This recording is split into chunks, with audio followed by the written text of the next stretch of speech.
monde, j'espère que vous allez bien. Donc aujourd'hui on se retrouve pour une nouvelle recette. Donc ce sera un cheesecake d'un caramel. Vous m'en direz des nouvelles, mais je vous assure que vous allez kiffer. Donc on va commencer par venir émietter nos biscuits.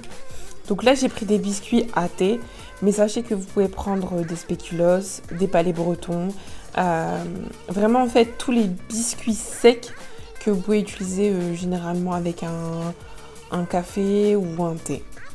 Donc là, ce que je fais, c'est que j'émiette. Alors, si il vous reste en fait des gros morceaux, ce n'est pas un souci.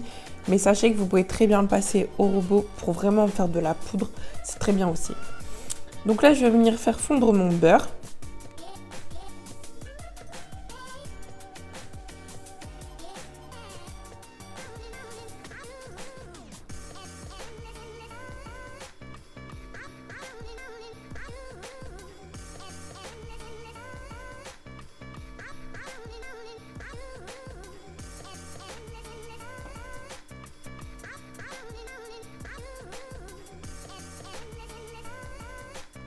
Et une fois que mon beurre est fondu, je viens l'ajouter à mes miettes. Donc, je vais verser mon beurre fondu sur mes miettes et je vais faire en sorte que chaque miette, elle soit imbibée de beurre. C'est vraiment important en fait pour que votre fond de gâteau, de tarte, soit compact.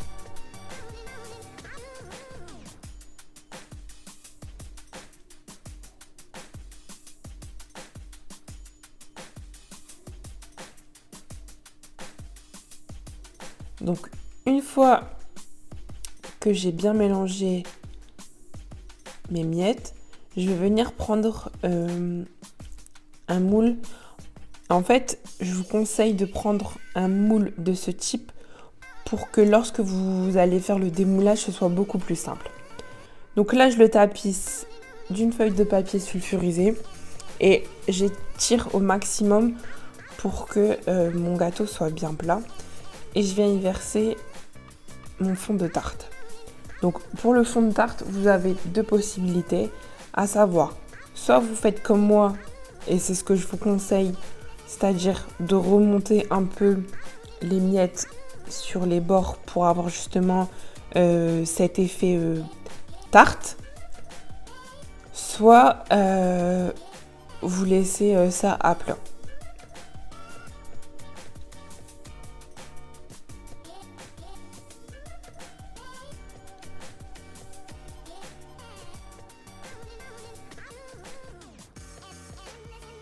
Donc une fois que j'ai mon fond de tarte, je vais venir le placer au réfrigérateur le temps en fait que je fasse mon appareil. Donc là je vais commencer à faire mon appareil.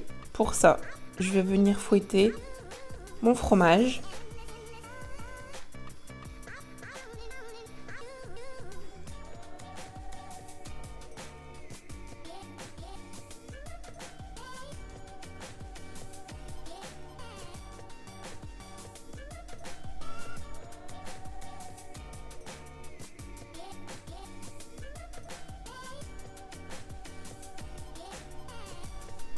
Vous allez voir, c'est très physique. Et ensuite, je vais venir y ajouter ma crème fraîche.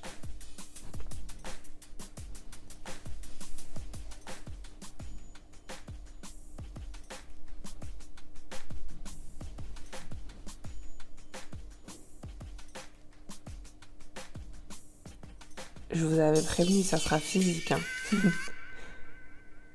Donc là, je viens rajouter mon sucre en 2 fois.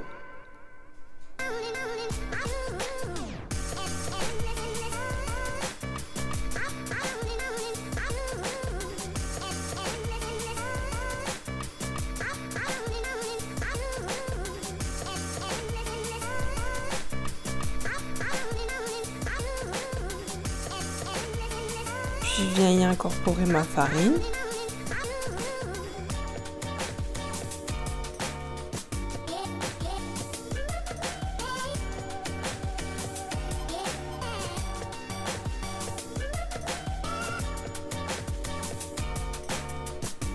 Et je vais venir terminer le tout par mes œufs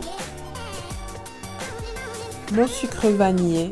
À savoir que mon sucre vanillé, en fait, il est déjà mélangé avec la gousse de vanille. Donc j'en ai pas ajouté. Mais si pour vous c'est pas le cas, n'hésitez pas à ajouter la gousse de vanille fraîche ou en poudre et de l'arôme vanille. Donc là j'ai sorti mon fond de tarte. Je vais venir le tapisser de daim. Donc moi j'ai utilisé des petites perles de daim, mais sachez que vous pouvez très bien prendre le chocolat daim que vous trouvez généralement à Ikea ou chez Action et vous venez en fait le casser et ensuite je viens verser mon appareil. Par contre, faites très attention quand vous versez votre appareil de ne pas trop bouger le daim pour vraiment que ça fasse une couche de daim quand vous allez couper votre gâteau. C'est parti pour mon caramel. Donc, comme vous allez le constater, c'est un caramel à sec, c'est-à-dire que je ne vais pas du tout ajouter d'eau. Je vais vraiment laisser le sucre fondre de lui-même. Une fois que mon sucre a bien fondu, qu'il a atteint la couleur que je souhaite, je vais venir y ajouter ma crème que j'aurai préalablement chauffée pour ne pas avoir de choc thermique et justement que mon caramel ne se cristallise pas. Donc là, je mélange bien comme il faut. Faites très attention parce que ça peut faire un choc et du coup avoir des éclaboussures. Donc méfiez-vous, allez-y doucement. Donc là, comme vous pouvez le voir, mon caramel est liquide. Ce que je vais faire, c'est que je vais venir y ajouter mon beurre. Je n'ai plus qu'à replacer mon caramel sur mon feu, à mélanger jusqu'à ce que j'obtienne la couleur et la consistance que je veux. Et ensuite, je le mets de côté et je le laisse refroidir. Une fois que mon gâteau est froid et que mon caramel l'est aussi, je n'ai plus qu'à venir le napper avec. À ensuite y ajouter quelques morceaux de daim pour en donner encore plus de gourmandise et à placer le tout au réfrigérateur jusqu'à ce que je fasse le service. J'espère que cette vidéo vous aura plu. En attendant une prochaine vidéo, prenez soin de vous, de vos proches et à bientôt.